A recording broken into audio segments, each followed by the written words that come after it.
조선, 반도체, IT 등 제조업과 바이오, 의료 산업을 성장시킨 결과 세계 정상을 유지하고 있습니다. 그에 반해 금융 분야의 발전은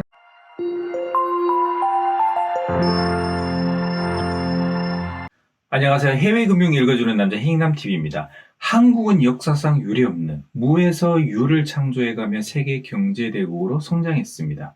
그래서 현재 우리나라 글로벌 경쟁력의 현 주소를 객관적으로 어느 위치에 있는지, 그리고 금융 경쟁력은 어느 수준까지 올라왔는지 한번 알아보는 시간을 갖겠습니다.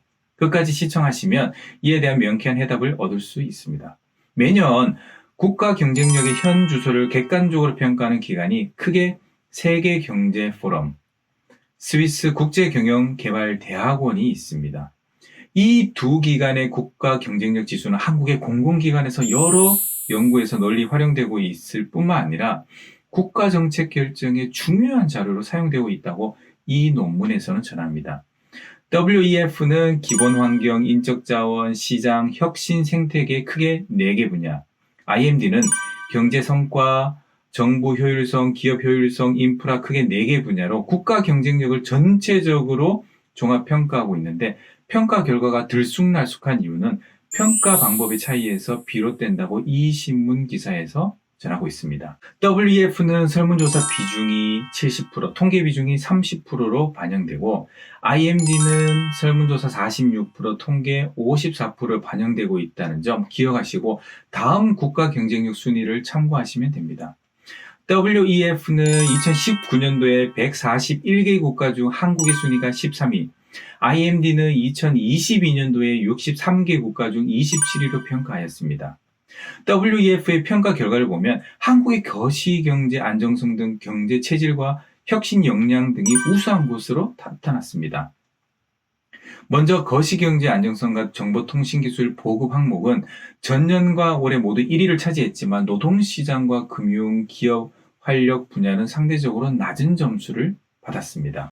IMD의 평가 결과를 보면 한국의 정부 효율성이 떨어진 이유로 급격히 늘어난 재정 지출 때문으로 분석했고, 기업 효율성을 높이는 최우선 요건으로 노동 규제 완화를 꼽고 있습니다.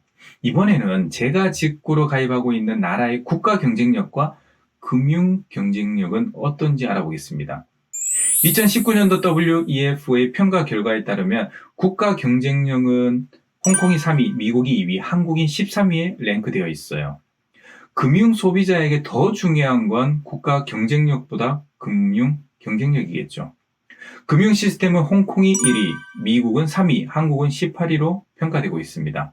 다음으로 2022년도 IMD의 평가 결과에 따르면 국가 경쟁력은 홍콩이 5위, 미국이 10위, 한국이 27위로 평가하고 있어요.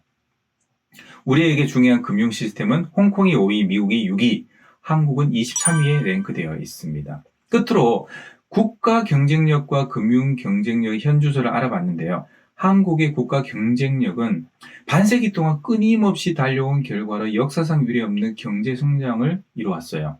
하지만 모든 산업을 골고루 고속 발전시키기에는 역부족입니다. 그래서 한국 정부가 집중과 선택의 결과로 자동차, 조선, 반도체, IT 등 제조업과 바이오, 의료 산업을 성장시킨 결과 세계 정상을 유지하고 있습니다.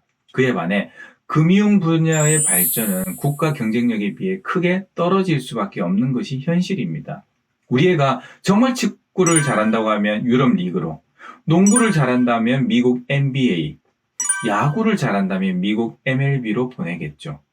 금융 상품을 구매하려면 미국, 홍콩, 싱가포르 등 금융 선진국에서 찾아보는 게 맞지 않을까요?